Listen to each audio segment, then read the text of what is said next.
নমস্কার বন্ধুরা, আমিও বাঙালি রান্নাঘরে সবাইকে স্বাগত জানাচ্ছি। আবারও একটা রেসিপি আপনাদের মাঝখানে শেয়ার করতে চলেছি, সেটা হলো লঙ্কা পোড়া চিকেন।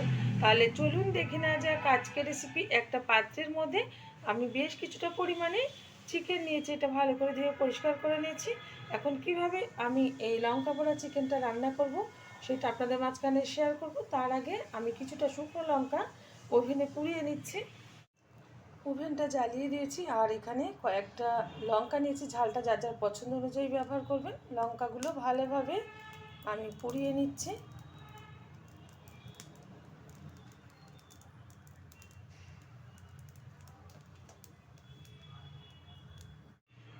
লঙ্কাগুলো পোড়ানোর পর এই যে একটা বাটিতে নিয়ে নিয়েছি, এখন আমি এটা শিলনোড়ায় বেটে নেবো ভালোভাবে। লঙ্কা পোড়া চিকেনটা রান্না করার জন্য ওভেনে আমি একটা কড়াই বসিয়ে দিয়েছি আর দিয়ে দিয়েছি কড়াইয়ের মধ্যে বেশ কিছুটা পরিমাণে সাদা তেল। তেলটা গরম হয়ে গেছে, তেলের মধ্যে দিয়ে দিচ্ছি খুব সামান্য পরিমাণে একটু হলুদ গুঁড়ো আর আগে থেকে টুকরো করে রাখা আলু ভালো করে ধুয়ে পরিষ্কার করে নিয়েছি। আমি আলুগুলো ভেজে নেব আর আলুতে কিন্তু কোনো লবণ ব্যবহার করব না ভাজার সময়। টুকরোগুলো একটু বড়ই রেখেছি, আপনারা আপনাদের পছন্দ অনুযায়ী টুকরো করে নেবেন। উল্টে পাল্টে ভালোভাবে আলুগুলো ভেজে নেব, খুব বেশি ভাজবো না। একটু হালকা কালার চলে আসলে তুলে নেব একটা পাত্রে। আলুগুলো ভেজে তুলে নিয়েছি একটা পাত্রে। এখন দিয়ে দেবো এই তেলে কিছুটা গোটা গরম মশলা,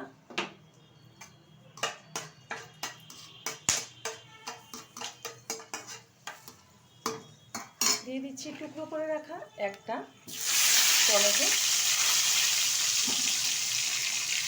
ভালোভাবে একটু নেড়ে চেড়ে নেব।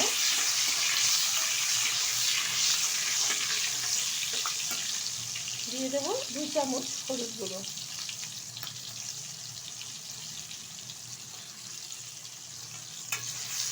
ভালোভাবে নাড়িয়ে দিচ্ছি।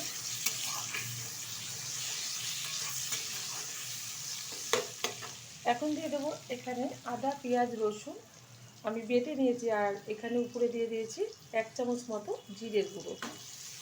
জিরেটা আমি বাটিনি, গুঁড়োটাই ব্যবহার করলাম, তো আপনারা বেটে ব্যবহার করবেন। ভালোভাবে কষিয়ে নেব। এখন কিন্তু যে লঙ্কাটা আমি পুড়িয়ে রেখেছিলাম সেটা এখন কিন্তু ব্যবহার করব না, আমি কিছুক্ষণ পরে সেটা ব্যবহার করব। দিয়ে দিচ্ছি স্বাদ মতো লবণ।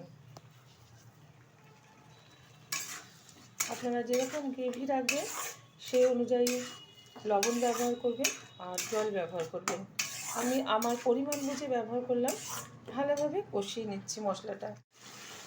মশলাটা বেশ কিছুক্ষণ ধরে আমি কষিয়ে নিয়েছি। এখন এর মধ্যে দিয়ে দেবো একটু কাশ্মীরি লঙ্কার গুঁড়ো, খুব অল্প পরিমাণে ব্যবহার করছে। দিয়ে দিচ্ছে একটু গরম মশলার গুঁড়ো। ভালোভাবে আবার একটু নেড়ে চেড়ে নেব মশলাটা।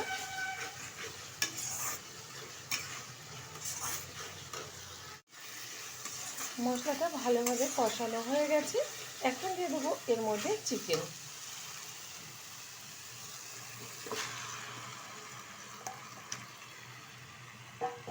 চিকেনটা দেওয়ার পর কিন্তু আমি বেশ কিছুক্ষণ একটু কষিয়ে নেব।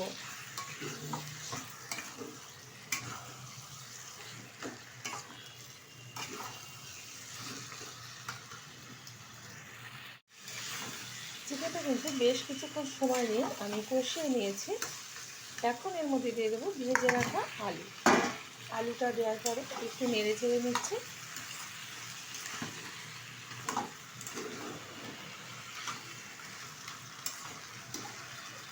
এখন আমি ওভেনের আঁচটা একদম লো করে ঢেকে 5 মিনিট রান্না করে নেব। 5 মিনিট বাদে ঢাকনাটা তুলে দিচ্ছি।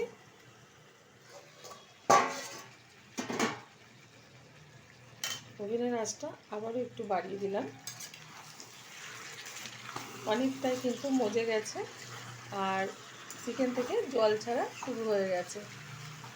এখন এর মধ্যে দিয়ে দেবো বেটে রাখা এই যে লঙ্কাটা পুড়িয়ে রেখেছিলাম শুকনো লঙ্কাটা, সেটা দিয়ে দিলাম। আর দিয়ে দেবো সামান্য পরিমাণে একটু ধুয়ে জল, যেটুকু লেগেছিলো। এবার ভালোভাবে কষিয়ে নেব।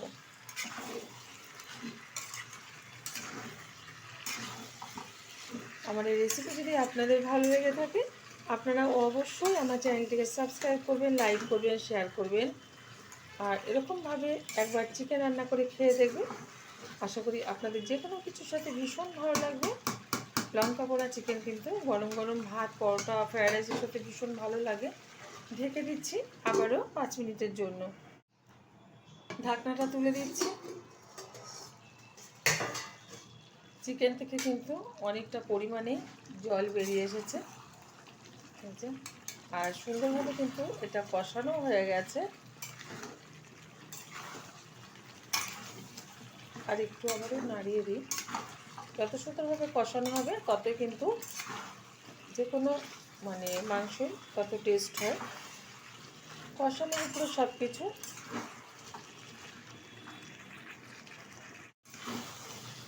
এখন আমি দিয়ে দেবো এর মধ্যে পরিমাণ মতো জল। আমি যতটা ঝোল রাখবো সেই অনুযায়ী কিন্তু জলটা ব্যবহার করলাম। যেহেতু নতুন আলু সিদ্ধ হতে একটু সময় লাগে, তো সেই কারণে আমি বুঝে জলটা ব্যবহার করলাম।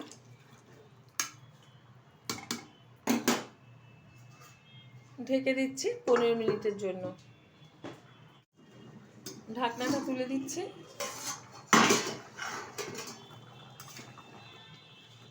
আলুটা কিন্তু খুব সুন্দরভাবে সিদ্ধ হয়ে গেছে, আর এদিকে কিন্তু মাংসের ঝোলটাও হয়ে গেছে। আমি এরকম পাতলা ঝোলই রাখবো। আপনারা একটু গাঢ় করতে চাইলে আর একটু সময় নিয়ে ফুটিয়ে নেবেন, তাহলে কিন্তু গাঢ় হয়ে যাবে।